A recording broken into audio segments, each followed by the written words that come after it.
Hello and welcome to the Overland Journal podcast. I'm your host, Scott Brady, and I'm here with very good friend, Walt Wagner. Walt and I have been fortunate to be able to travel together and do several projects together. And we just happen to be out here in the wilderness of New Mexico on kind of a foggy morning. Yeah. And it's a little cold. Yeah. So nice. we've tucked ourselves into the scout camper to have a podcast.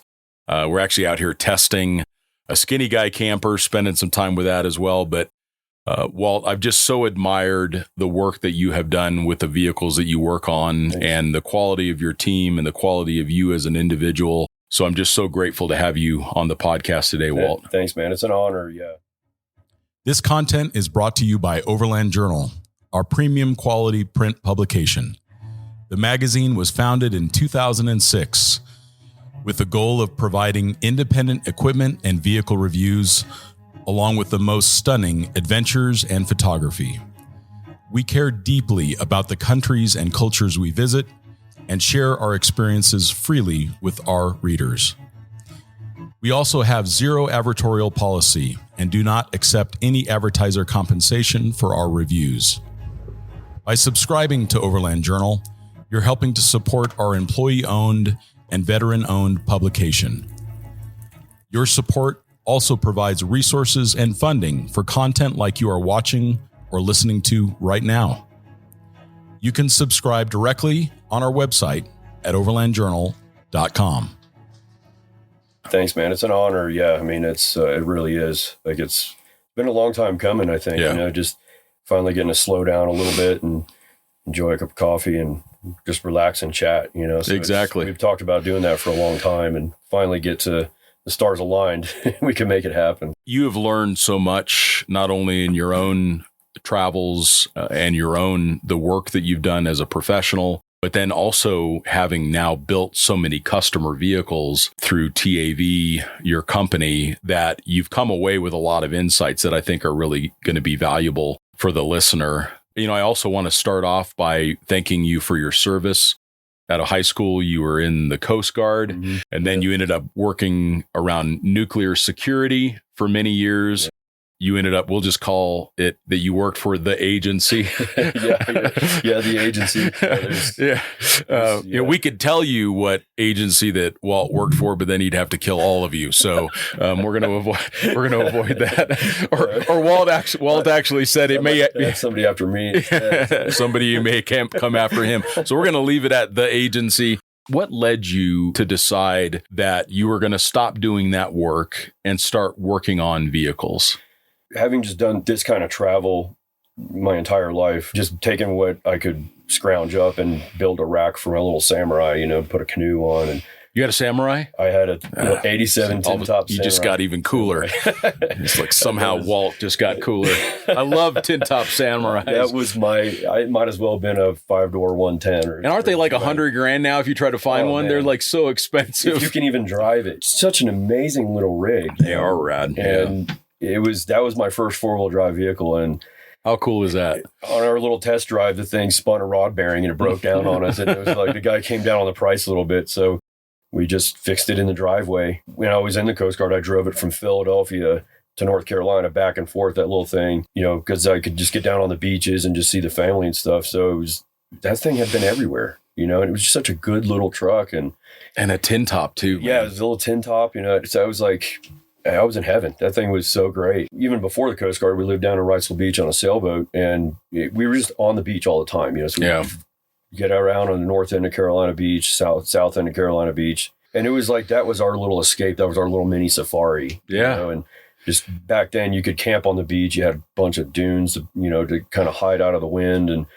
it was like the escape from the crowds down there, So having a little 4-wheel drive was awesome. That little Samurai was the best thing ever. That's actually my first memory of desiring a vehicle, of lusting after a vehicle. I don't know how old I was because Samurais came out like mid 80s, right? Yeah. Wasn't that about when they first started coming out to the U.S.? Like Samurai 2 or something I can't remember the designations, but there were some pretty old ones too that were like even smaller. Yeah, you can believe that. That's right. But I mean, as far as in the U.S., when they sold them in the U.S., I think they started in the mid to late 80s. And I remember my dad, this was before I could drive, and my dad was taking me to school, and we were on the freeway in Southern California, and here's this motorhome, and it's pulling a samurai behind it. Awesome. But here's the thing. Like my dad says, I've always wanted to get one of those things. And when you hear your dad say that, and you're like, and I'm looking at it and I'm going,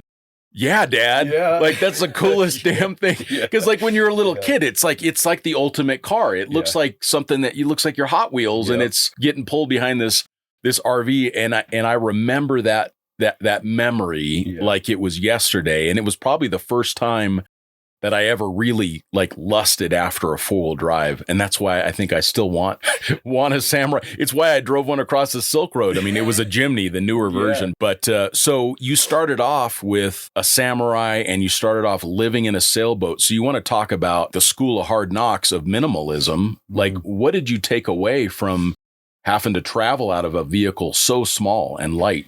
It was because I was into riding. I raced BMX and stuff at the same age, growing up and surfed. Like we grew up on the ocean our entire life. We had surfboards, a little bit of dive gear, our bikes and stuff like that. So I had to find a way to carry it all, and to just take us to where we wanted to go. And we always looked at our cars as, in our family, like we had Volkswagen Beetles, and my dad did the same thing. We just take the family and throw our junk in there and just go camp and stuff. But the car was the tool to get us there so we could carry our equipment with us. Yeah. And we just made do with building a little rack or whatever in storage. That was just how we grew up learning how to do that kind of stuff just to carry our own mess around. Yeah, sure. And then, so with a Samurai, now I'm having to cover great distances. The roof is otherwise empty real estate for equipment. So then roof racks come around and you have to run them so light on a Samurai. Yeah. Everything's got to be extremely efficient and light and center of gravity. And then what I found with the Samurais, as soon as you put stuff on the roof, they struggle that much more on the highway. Yes. Because of the wind resistance. Yeah. That thing couldn't get out of its own way anyway. Yeah. So, by regearing the diffs for a little 31 or 32 inch tire, it did much better. Yeah. But still, everything's wind resistance over 55 miles an hour. So it worked, kid with no money, it worked out great. And like being on the sailboat, a good friend of mine growing up, his dad had a sailboat. Him and his two brothers, his parents, a family of 5 like us, they grew up on that little sailboat. It's a 32-foot Coronado sailboat. Yep. They sailed it to the Bahamas and all around and came back and lived out at Southport over there. And we just became really great friends because my 2 younger brothers and I were all the same age. And as we got older, they had their house and stuff, still had the boat. And I was like, well, I wonder if we could just rent a boat or something. Let's all go in together. So Josh and I, we all kind of pooled the little bit of money we had and got the freshwater tank resealed and did some work on the boat and sailed it to Riceville Beach. And we did some work on other boats, scrub boat bottoms and stuff in the yacht harbor there, and just kind of earned a little bit of a living just so we could be on the water. That's awesome, so Walt. Just learning how to be efficient in our own little ways and learning things. How long did you live on the sailboat? It was probably maybe 6 months or so. Yeah, sure. It was after high school and I was waiting on getting into the Coast Guard and stuff. And Josh was able to get in a little sooner than me because I have plates in my arm, and that big old fat book at MEPS was like, says right here, you can't go in if you have permanent plates or screws. And I was like, well, you gotta be kidding me, right? So because of that, we were just kind of waiting. So we lived on the sailboat and we fought it. We fought that. And my mom did. She wrote our congressman a letter, and they changed it. They let me go back in, and before you know it, I was headed to boot camp, and then the rest is history. So, but that was like just growing up on the water, wanting to stay on the water, which is why we wanted to get in the Coast Guard, because we could be on I wanted to do heavy weather search and rescue and the law enforcement side of things. And that was the drive behind it. So both Josh and I did that. And just at a young age. And Josh is your brother. Yeah, he's my younger brother. So you and your brother were both in the Coast Guard together. Yeah. How cool was that? We were trying to get into boot camp together, but he was just, he was a little bit ahead of me just for the wait time. But yeah, it was fun, because we can relate on that even today, and that was just kind of getting our adult life started. But having a nautical background just growing up, it really helped out a lot because it just teaches you things. For me, I'm a very mechanical thinker, so it's just a mechanical way of going through life. And it is. Tying knots and how, mechanical things work, even on a boat.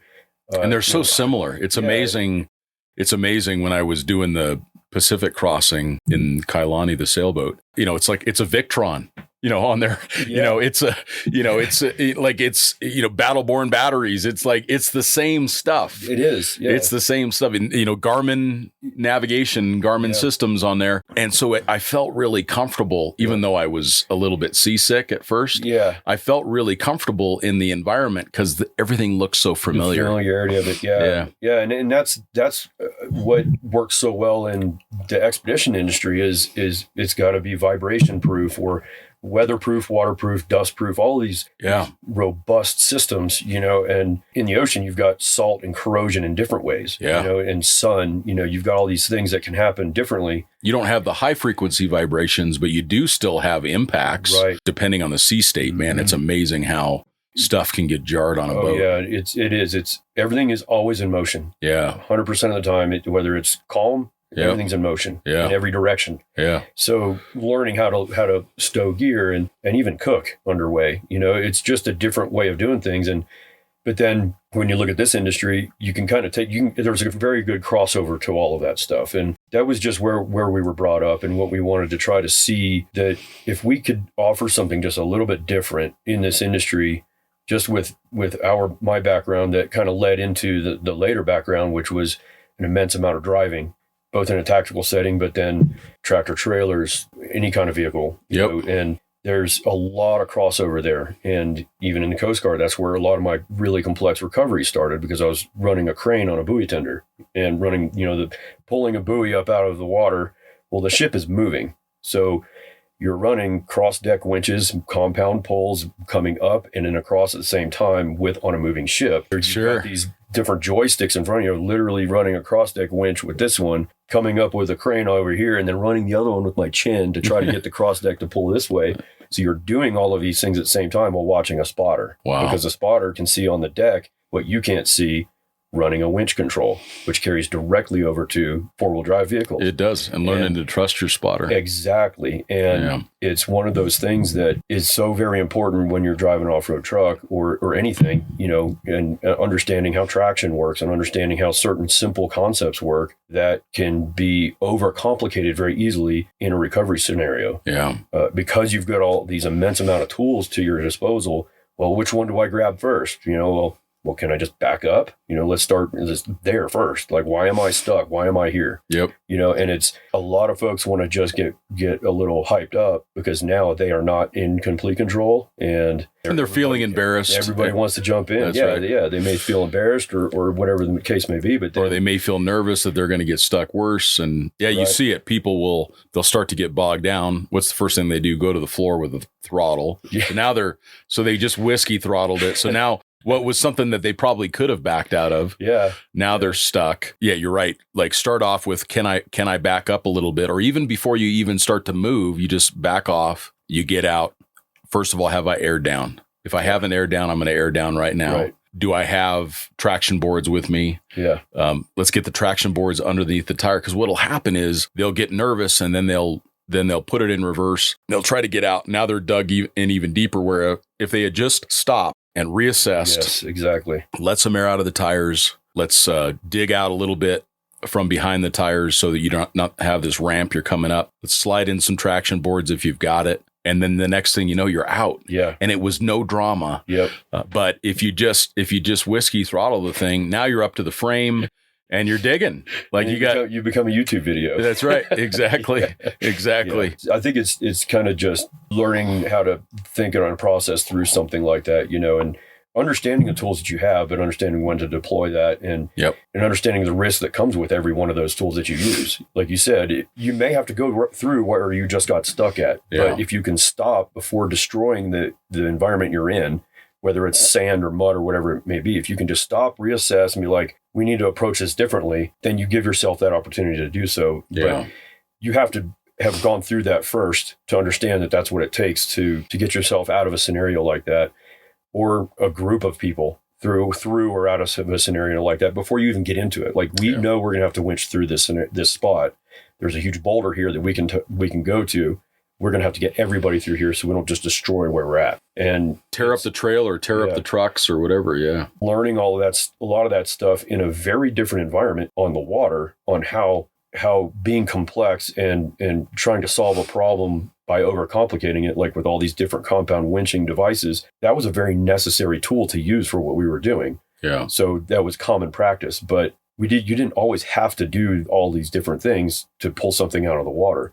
Same thing with mooring up a ship. You've got basically a kinetic rope that a ship is tying to a pier in several different points because of wind pushing one way or something like that. But that kinetic energy is there for a reason, and that thing can stretch like in a really, really long ways. And there's danger zones that you don't want to be in. That's right. And that is a good tool for that. We literally took our small, 1.5 or 1 inch, depending on which boat it was.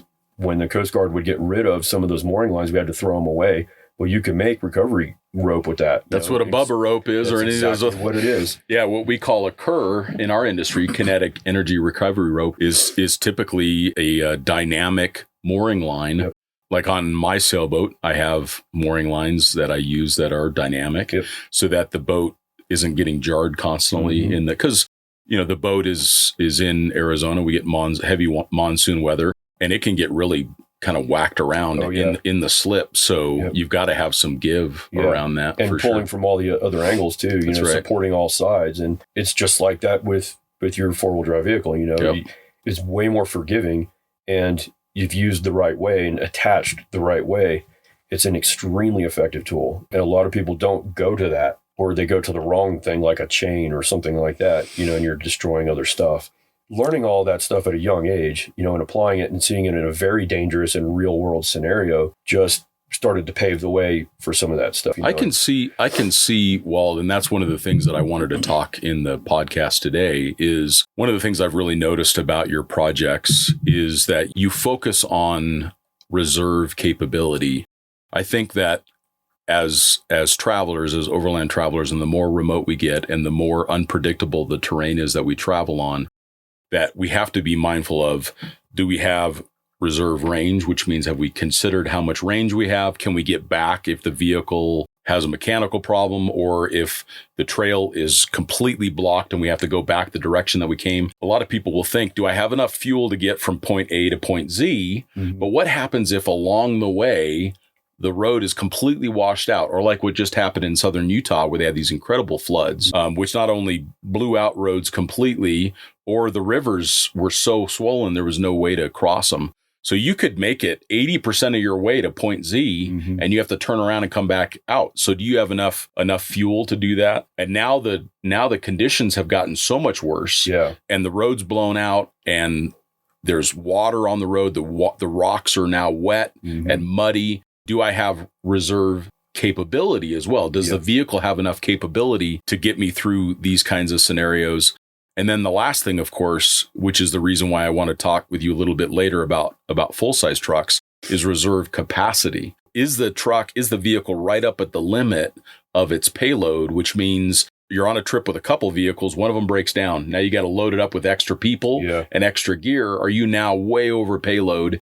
Or does the vehicle that you have enough reserve capability? So what inspired you to begin to start building? Because your trucks are unique. Like, they're uniquely TAV. Like, when you see them, that it's something that Walt and his team put together. And you guys have really pushed the limits on this performance side of things. What inspired you to build trucks that way? Because I don't like to run a piece of equipment at its max capacity. Because if you do need to rely on that thing to go above and beyond, that you want to be able to get that. You don't want to feel like you're constantly at its limit, because you don't want your equipment to let you down. And that goes with anything you're carrying. Pretty much just wanted to look at a stock vehicle and what is expected of it. Sure. So when we put gear on a truck, we're adding weight, we're going to add people, we're going to add water, things like that will change throughout that trip, because you'll go through supplies, you'll go through water, you'll go through fuel. As you're driving, the truck will get lighter, but then you're going to laden it again with fluids, which become very, very heavy, fluids, and it's moving weight in a lot of cases. It'll move around if you don't have good ballast, certain kind of ballast, or, in tanks, and roof loads and stuff like that. So I try to put it in a backpacking perspective. If you're physically going to wear something, put a 40-pound pack on and go walk with a pair of flip-flops on over rocky ground, and then cover that same distance with a pair of hiking boots on. You as a person are more efficient. or you're going to start less chances of injury. Exactly. The rest of you is going to be more efficient for the long haul. Well, your vehicle's the same way. So if we can address engine output and horsepower in a responsible way without modifying too much of the OEM reliability of that vehicle, then we try to look at that if it's needed. It's not always needed. And where you live too, or where you're traveling to, it's, out here, you could be pulling heavy grades on the highway at altitude. Well, your vehicle naturally is less performance oriented that way. You're losing a lot of horsepower and things like that. That's the craziest thing I've noticed about electric vehicles, because we've started to test the electric vehicles. They could care less if you're at 11,000 feet. Exactly. Like that Rivian goes 0 to 60 in 3.5 seconds at 11,000 feet, which is just unbelievable. But it's also like the camper we're in is on top of my GMC, and it has a 3-liter turbo diesel. I could not believe how enjoyable it was to drive in the mountains of Colorado, or like right now, you and I are at 8,500 feet. How much of a joy it is to drive something with a turbo or supercharger. It's like, it's just so much easier. It is, and it's easier on the rest of the truck. It's easier on the rest of your equipment. And a lot of times you tell people that we're running a supercharger and they're like, oh, I don't need that. I'm not racing this thing or anything. Well, that's not what we're doing this for. Yeah. And I think that's what's confusing, because when you look at like our Tacoma, that is a very complex independent front suspension, long travel racing component list under that truck. But we're not building pre-runners. Our spring rates are very different. The valving is very different. Now the truck does handle speed far better than I expected it to, but the truck has to be balanced right for that. And we're carrying equipment that balances a truck, because there's a lack of space to put things in, very different than what a pre-runner would be. But it's the strength of the component, the serviceability of the component, and field fixability of the component that's under that truck. But like the Kings that are on that thing, I can rebuild that shock on the bench, and it's not, if you know how to do it, it's not as complicated or painful as people may think it is.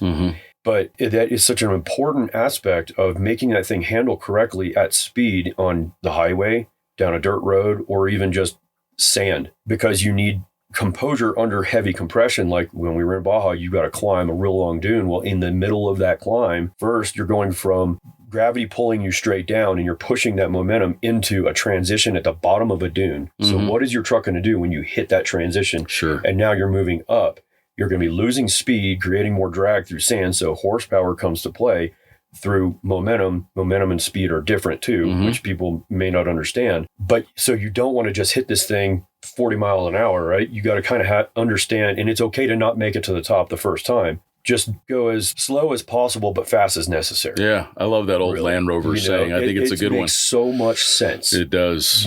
And having that long travel suspension does allow you to maintain more momentum. So you can come into the dune with more momentum, because you can handle that transition. Absolutely does. And back to the backpacking thing, if you're standing on the tailgate of your truck and you are in a squatting position and you go to jump off of your tailgate onto the ground, well, if your legs can only extend halfway, you only have that much space to brace for impact. Well, if you can extend your legs all the way, you have twice the amount of length to brace for impact, and it's smoother on your body. Well, that's how that long travel control arms, your legs, can work. It moves in a larger radius, so it has more time to brace and dampen what's happening on the ground. So when you hit the transition, it soaks that up and keeps your momentum moving up the hill without it just driving the truck into the sand. And then that dip in the middle, your suspension will extend and then compress, and the truck can stay at a more even plane, moving that momentum up and through that. And your traction is on the ground where it needs to be. Yeah, because a lot of times when a traditional suspension or a stock vehicle, when it hits a bump like that, there's so little travel that you just get this very heavy rebound. And usually stock vehicles are light on rebound control anyways. So then the vehicle bounces up off the face of the dune. Now the tires are in the air, the ground, which means that they're going to spin. You've lost traction. You've lost momentum. And you're slowing down. Next thing you know, you didn't make the climb. Exactly. Now, one of the things that I noticed about your vehicles, and I think it's important to talk about with the listener when we talk about adding performance to stock cars, is it has to be the entire system.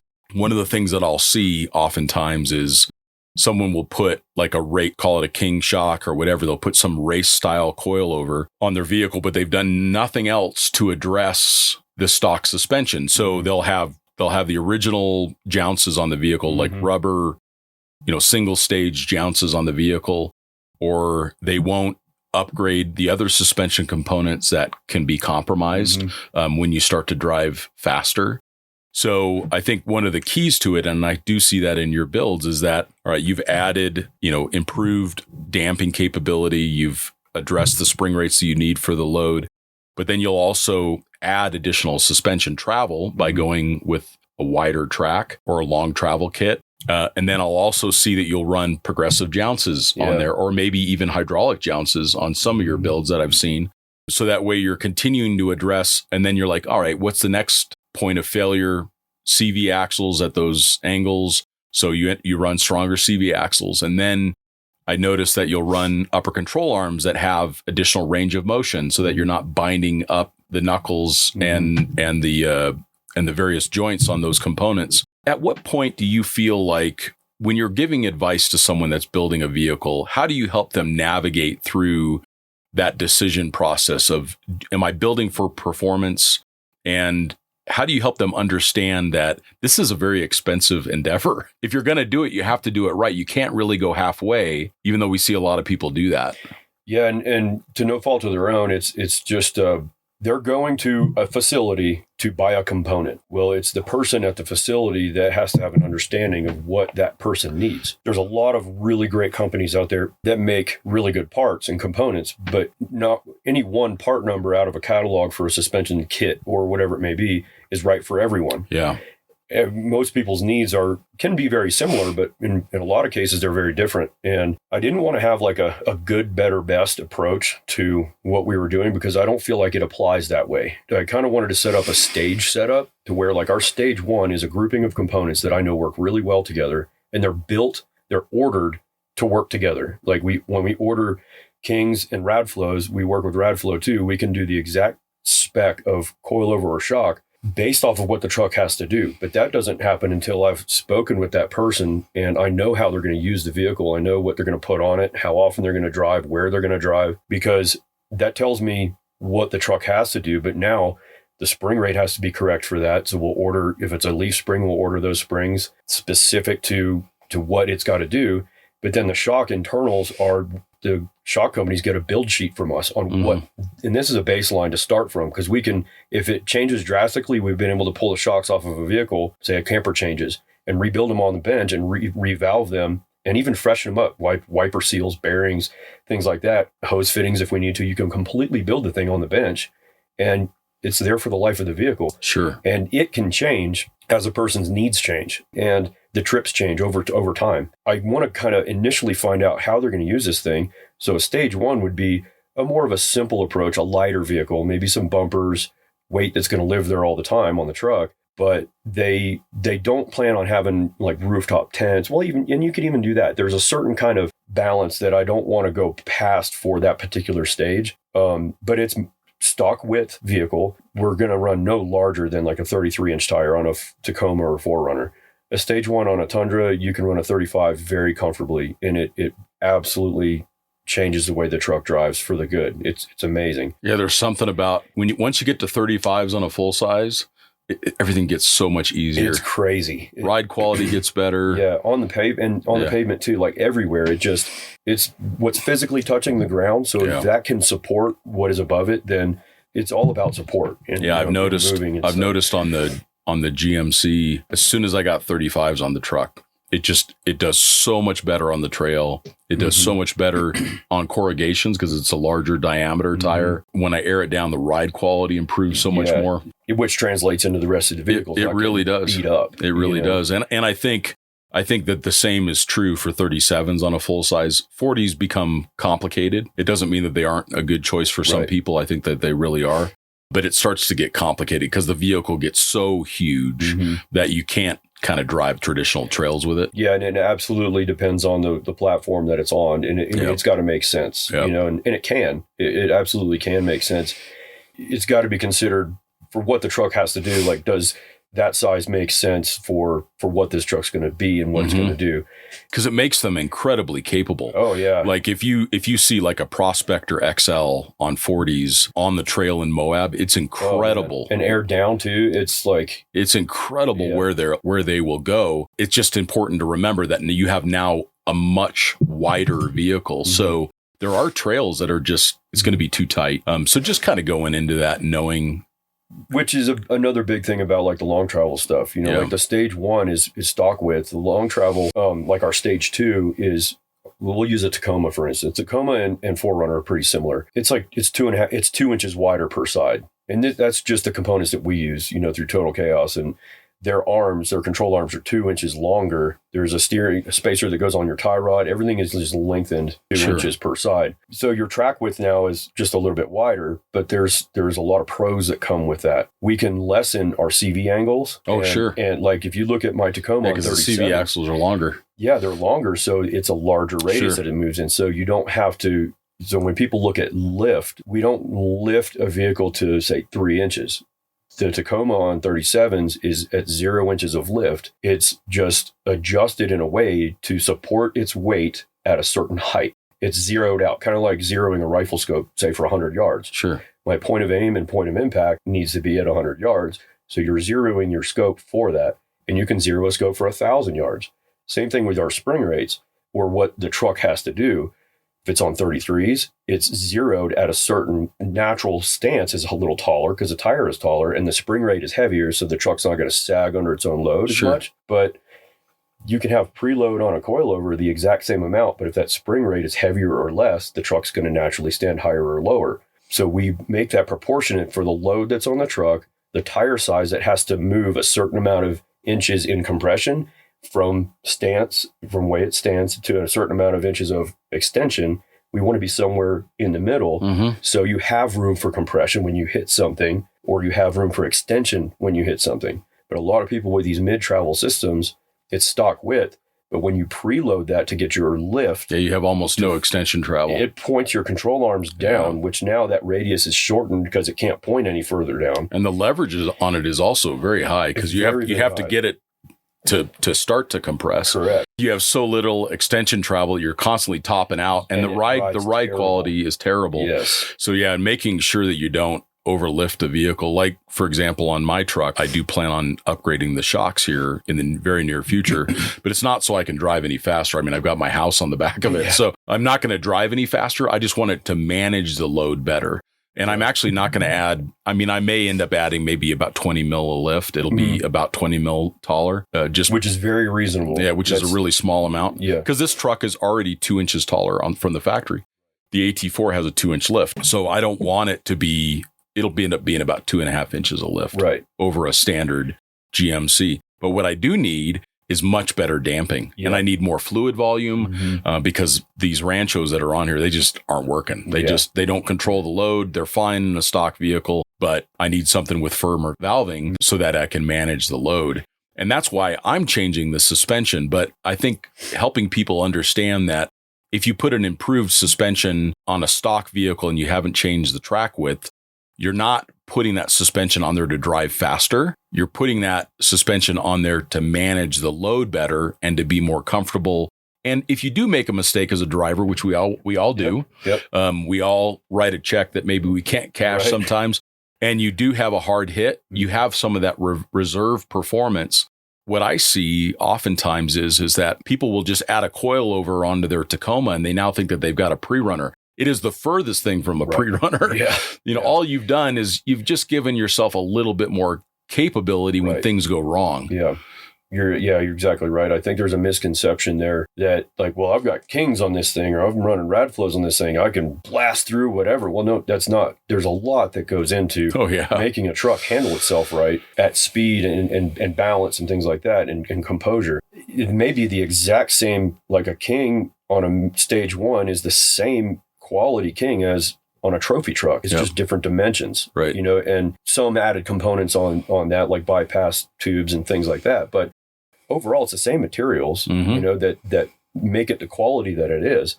Its intended use is different. I mean, a shock can be a science project in itself. Like, there is so much I need to learn about high performance use of a shock. But with what we're doing here, we've found a balance that works so well in our industry with like the Scout Camper on one of our stage 1 Tundras that we've done for a client. We knew the weight that was going to go into it, but with a truck, weight can change drastically by taking it out of the bed. Yeah, and the truck still has to handle right. Right. Every truck we build has to be a daily driver. It just has to be.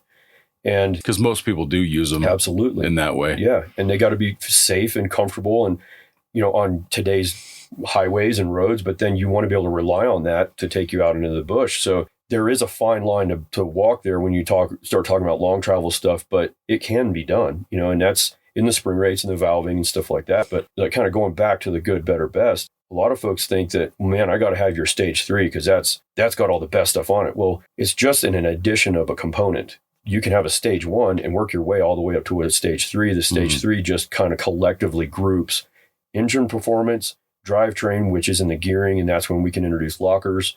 All of these suspension components, in the long travel stuff. In some cases, like on a 4Runner or a Tacoma, it's a new rear axle altogether. It's a Ford 9-inch that still uses a Toyota unit bearing, so the speed sensors and ABS work like it should, so there's no lights on in the dash. But the diff is a much, much stronger ring gear. It's almost twice as thick as a Toyota ring gear. It's insane, because I had a catastrophic failure over time that did not know what was going on until we were down in Baja, and it spit a ring gear bolt out of the housing. Because that's exciting. That was a blast. And then it allows you to address track width at the same time, so you can match the width. Because a lot of times people will just put a spacer in the back axle, which in general is not the greatest solution. It works in some cases. In some cases, yeah. If used right, it can be very strong, but I've seen a lot of people put like really wide spacers and stuff like on the front. Yeah. Because when they preload their mid-travel system and they want to fit a 35, well, I'm going to put a 2-inch spacer or something on the front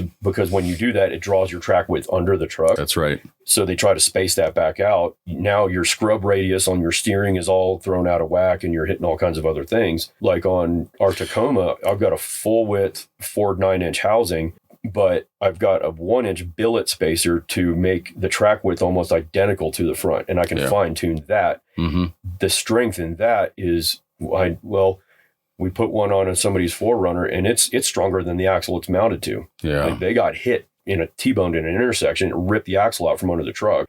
And the housing was destroyed, but the spacer was fine. I mean, that billet spacer, if it's the right kind, is using the same lug stud that's on the truck. Sure. But the spacer itself is a machined piece that's stronger than what it's bolted. So, but if used properly, it's a good tool to be used, but it's got to be used the right way. And especially in the front, and that's something that's important. Which we won't do in the front. Yeah, it's important for people that are listening to understand what happens when you put a spacer on the front. Modern independent suspension is designed to have positive offset on the wheels because we want the wheels to be inside the flange. For example, when we get close to the edge of a road or we're on a snowy road and we get into loamy soil, or if we get into deeper snow, if you have a negative offset or if the wheels are pushed out or spaced out, it's going to grab the wheel and it's going to pull you into the ditch. Creates a lot of leverage. That's right. There's an enormous amount of leverage and it's going to pull you into the ditch. Whereas if you have positive offset, which means that the majority of the tire in the wheel is inside of that flange, when you hit that soft material, it's actually going to push you away from that. It's actually that resistance is going to hit that wheel and it's actually going to force the wheel and the vehicle out of that scenario.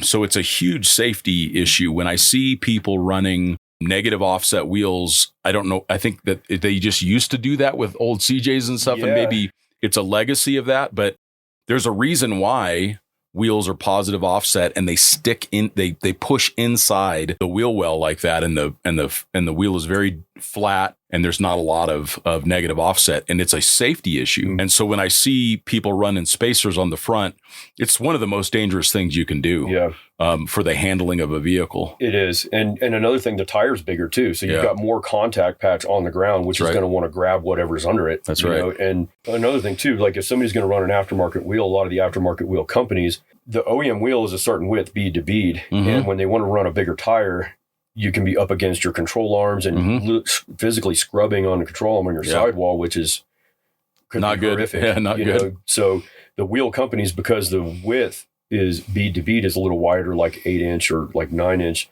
Some of them like 10, 12 inches deep, these massive wheels. But that's what can change your offset as well, and backspacing and all of those things. But like with Method race wheels, they have that bead grip technology that holds that bead, but they don't make that wheel anything different than a 0 offset. But you kind of have to with the width, because now the bead has changed width. That's true. So the dimensions of the wheel are still in a responsible range to where it's not going to want to track the way a really deep offset wheel would be, especially with a larger tire. It gets your tire away from your suspension components. It's still close, but it's not too close. It's not touching. And it's one of the reasons why I love to run a narrower wheel with a narrower tire. Run as tall of a tire as I can, but it allows me to maintain that positive offset on the wheel for safety and stability. But because it's a narrower tire, I can run it on a narrower wheel. Right, without getting into your That's right. I don't like to run much wider than 8.5 inch wide wheel. Yeah, same here. And there's also, even if you run a little bit wider tire, there's advantages. Now you may get a little bit of accelerated crowning and wear, but there's some advantages on running a narrower wheel. The tire is less likely to come off the bead. It also keeps the tire very narrow. So just being careful not to run too wide of a wheel and being careful not to run too much offset. So you want it to have lots of positive offset, which means it's pushing it's more up underneath you, pushing it supportive. That's right. Inside of the mounting flange, for sure. One of the things that I wanted to chat about on the Tacomas, because you've built so many Tacomas up. If you were to talk about, like, let's say somebody just went out and got a 2022 TRD Tacoma, maybe they at least got an SR5 so they get the rear locker. What is kind of the build that you would recommend for most overlanders? Like how would you address, like, let's say you bought one just right now and you were building it for yourself to go travel in, and you were planning on driving around a lot in Mexico, and you didn't want too many components that you can't get replacements to. How would you build a truck like that? If I was kind of new to that kind of traveling, or if I was kind of new to what kind of gear to use and all that stuff, I would just say put a good tire on it and go. Tire is physically touching the ground. Just put good traction on the ground and just go. Just put gear in your truck, your clothes, whatever kind of tent you've got, or even if you have to stay in a hotel, just go travel. Just go. Just try to find out what would drive you to want to go and travel. If you just hate the being in the weather, if it's raining or windy or whatever, it's just inconvenient, uncomfortable. There's ways you can get out into nature and be comfortable, but you kind of have to have your trip and your vehicle tell you what is required next. What's falling short. And like us this morning. It's crappy weather outside. We're nice and cozy inside a hard shell camper. It can be windy and snowing outside right now, but we're good to go. And it depends on the need of the individual. It absolutely does. And I think because, man, look at the little beat up little rigs running around down in southern Baja, and they go everywhere, and you can do it. All these other countries that have just old Mercedes cars just running around everywhere, 2-wheel drive, and it can be done. And I think in our minds, we're like, I want to know that my truck can do it, whether I'll do it or not. I just want to know that it can. And that can be okay, but then people can get carried away with that too. We're not here to just throw a bunch of components on a truck and sell it because we can. If I built out a fully built truck for somebody and they have no budget, right? They just go crazy with it, right? I've had somebody say, I want you to throw the whole Cadillac at this truck. I'm like, but I can't do that. Like, I don't even know what you like to do. That doesn't make a whole lot of sense for me to try to build you something that I have no idea what it's going to do. I kind of really got to know how they're going to use that thing. And I just tell them if somebody's shopping for a vehicle, whether it's an SUV or a truck, I kind of try to dig into that a little bit and find out which one would be right for them, and just get the trim level that they like. Because certain trim levels, like TRD Pro, has a certain color to it, right? So if you like the color and it fits in your budget, get that. Get the seat trim you like, the interior things you like, because those are things that we're not going to be changing. Sure. So get what you like there. And the TRD, let's say a TRD Pro, everybody thinks that a TRD Pro is just the shocks, and it's not. There's skid plates. There's skid plates, there's wheel designs, there's colors, there's trim level on the inside. There's a lot going on to it. And if they did pull the TRD Pro stuff off, they could sell that like that to somebody that's got an SR5. Yeah, it all bolts on. And then just switch it right over. So it's not a loss. They think like, oh, I'm going to spend all the extra money on a TRD Pro and I'm wasting it all. That is absolutely not the case. Yeah. And somebody's going to want that Fox suspension. Yeah. And so it's a lot of people have done that because they want the color of the vehicle or the interior trim. And we can build off of that. The components are mostly the same. The one big difference is a 4Runner with KDSS and then, or without it.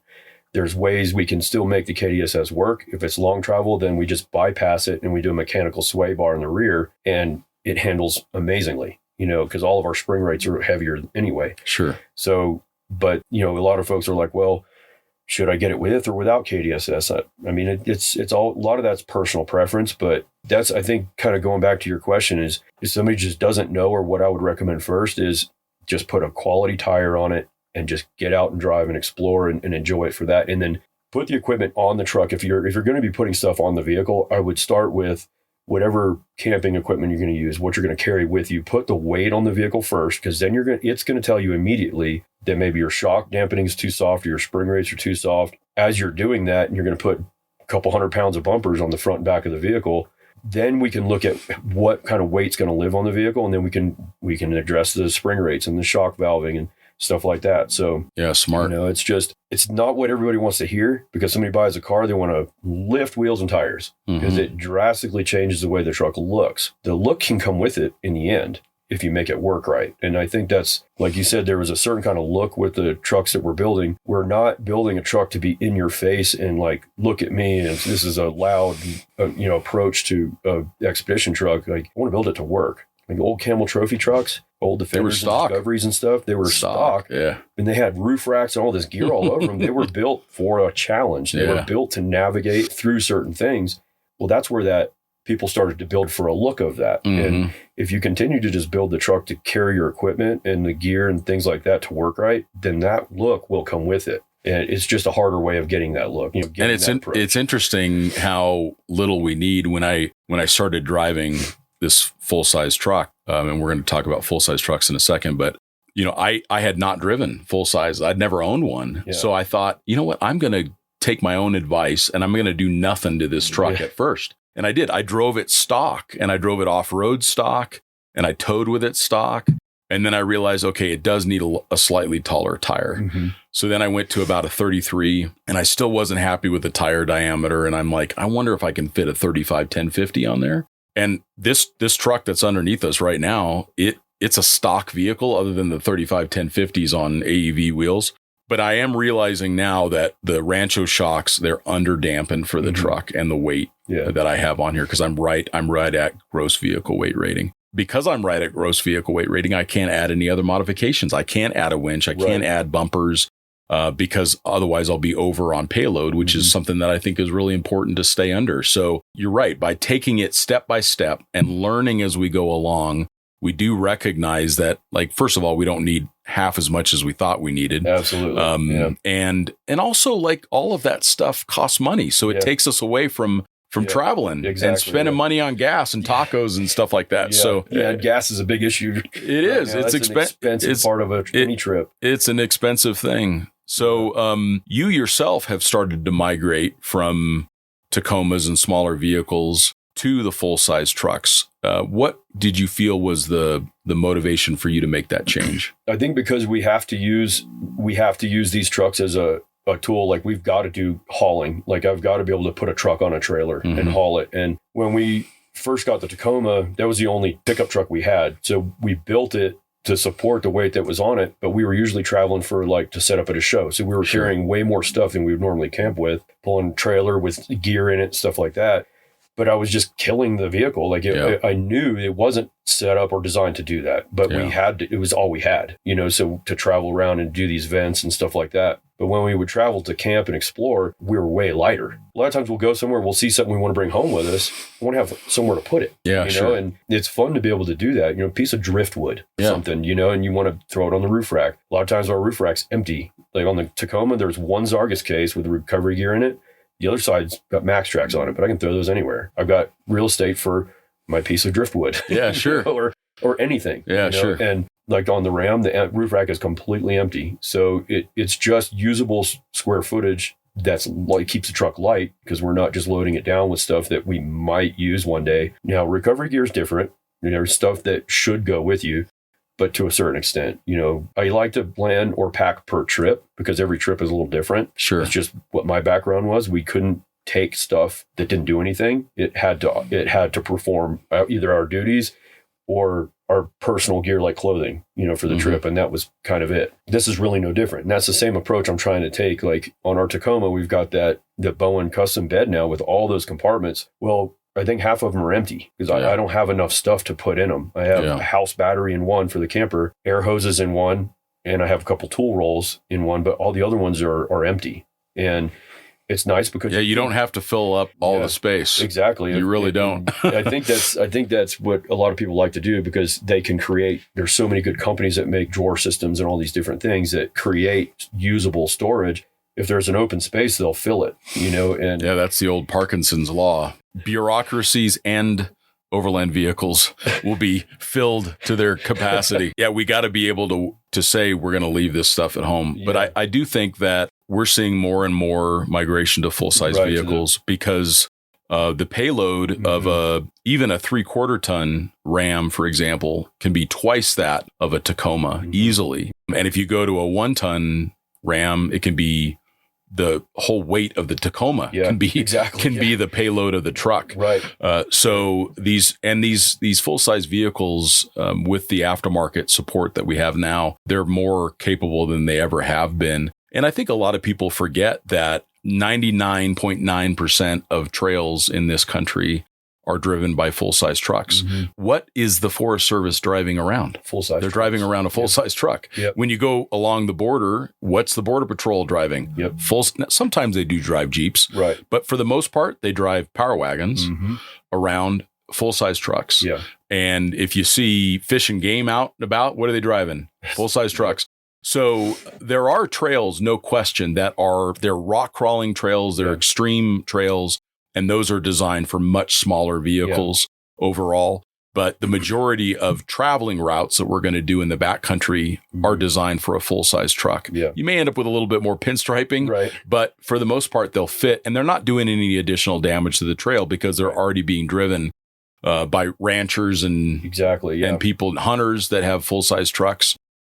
So I think that in general, unless you need the ultimate performance of a smaller vehicle, that you're probably better off with the capacity of a full size. Absolutely. Yeah. And I think a lot of people have migrated from the 4Runner and Tacoma platform to like the Tundra or even like the bigger diesel trucks. If they feel like they're pulling a lot of these camper trailers and stuff now, they're off-road capable, or they're massive. They're big. They're big. Yeah, they're super nice. And anytime you make something a little bigger, you can fit something else that's nicer in it. So people are finding that I can still get fairly remote and have a super nice camper. Now the whole family wants to go, well, you're going to need a full-size truck to do that, and the right kind of full-size truck.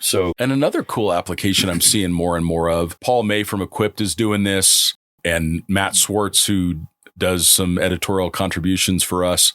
They've got these high-performance full-size trucks, like Paul's got a Tundra, Matt Swartz has got a 2500 Ram, so they can pull their Airstreams. Yeah. And they've got their home with them, and it's super comfortable. They can park it in a campground, but then they can unhook the full-size truck. And like he's got a Super Pacific camper on his, it's on 37s and AEV, all the goodies, and he can go as far in the backcountry as he wants, and then come back and tow the Airstream to the next spot. Yep, absolutely, yeah. Because a lot of people will want to carry dirt bikes, something in the bed of the truck, and that can add weight. They're heavy. They are heavy, So they'll carry dirt bikes and gear and people, and then you can have like an Airstream or one of those like off-road trailers. And some of them are awesome. Yeah, they're like this past event, Overland Expo Mountain West, was a whole row of off-road oriented type RVs. It was impressive. It was impressive. It was pretty crazy to see who's coming to the table now with that kind of stuff and the capabilities.